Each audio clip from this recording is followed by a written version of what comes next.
एक आदमी ने चुपचाप अपने हाथ पीछे कर लिया और भगवान से पूछा, मुझे बताओ मैंने कितनी उंगलियां दिखाई हैं? भगवान ने बिना एक पल सोचे जवाब दिया, 7। आदमी हैरान रह गया। उसने 2 उंगलियां अंदर कर ली और अपना हाथ आगे बढ़ाया। वास्तव में उसके हाथ में 7 उंगलियां थी। ये देखकर वह स्तब्ध रह गया। उसे लगा भगवान को चाल चल रही है। उसने तय किया कि वह फिर से कोशिश करेगा। इस बार चाहे वह कितनी भी उंगलियां दिखाए, भगवान सही जवाब नहीं दे पाएंगे। लेकिन बिना सोचे भगवान ने फिर से सही जवाब दे दिया। अब आदमी पूरी तरह हैरान और थोड़ा डरा हुआ था। तभी भगवान ने कहा, आज से तुम मेरी जगह ले सकते हो। तुम्हारे पास मेरी सारी शक्तियां होंगी। तुम जो चाहो जैसे चाहो कर सकते हो। ये सुनकर आदमी घबरा गया और वहां से भागने लगा। भागते समय उसका पैर पानी के गड्ढे में पड़ा, लेकिन उसके जूते बिल्कुल सूखे रहे। उसने सोचा यहाँ से जल्दी निकलना ही बेहतर है। जैसे ही उसने कार स्टार्ट करने के लिए चाबी घुमाई, इंजन बंद हो गया। गुस्से में उसने चिल्लाकर कहा, स्टार्ट हो जाओ, और कार तुरंत स्टार्ट हो गई। रास्ते में उसने भारी ट्रैफिक जाम देखा। उसने बस अपना हाथ हिलाया और सामने की सारी गाड़ियां अपने आप रास्ता देने लगी। ये देखकर उसके चेहरे पर हल्की मुस्कान आ गई। कुछ देर बाद उसे भूख लगी। वो एक रेस्टोरेंट में गया और वेटर से कहा, मुझे एक चम्मच दो। अगले ही पल सचमुच उसके गले से एक चम्मच बाहर निकल आया। पास बैठा एक अंकल उसे हैरानी से देखने लगा। अब उसने अपने दिमाग से चीजों को नियंत्रित करने की कोशिश की। उसके सामने रखी टमाटर सूप अचानक उबलने लगी और सिर्फ 2 सेकंड में सूप 2 हिस्सों में बंट गई। अब उसे यकीन हो गया कि उसके पास दिव्य शक्तियां हैं। भूख मिटाने के लिए यह सभी लड़के कचरे की ढेर से कुछ सीसी बोतल इकट्ठा करके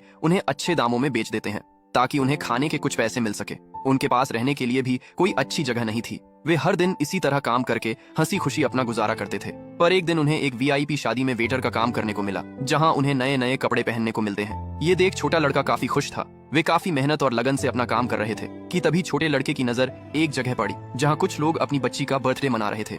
ये देख छोटा लड़का अपने बड़े भाई से केक लेने की जिद करता है। जब दोनों एक केक की दुकान पर गए तो उन्हें पता चला कि यहाँ सभी केक 500 से 1000 के बीच में हैं, जिससे उदास होकर वे और पैसा इकट्ठा करने में जुट गए। लेकिन अगले दिन कोई काम न मिलने पर उन्हें फिर से कचरे उठाने का काम करना पड़ा। इन दिनों छोटा लड़का काफी मायूस रहने लगा। उसे तो सिर्फ केक खाना था। इसलिए दोनों भाई ने एक प्लान बनाया जहाँ वे एक आदमी को कुछ पैसे देकर उसकी सारी मूर्तियां खरीद लेते हैं और उसे लेकर सड़कों पर बेचने निकल पड़े। लेकिन शाम तक वे एक भी मूर्ति नहीं बेच पाते हैं और उसी रात से तेज बारिश के कारण उनकी सारी मूर्तियां भी गल गईं।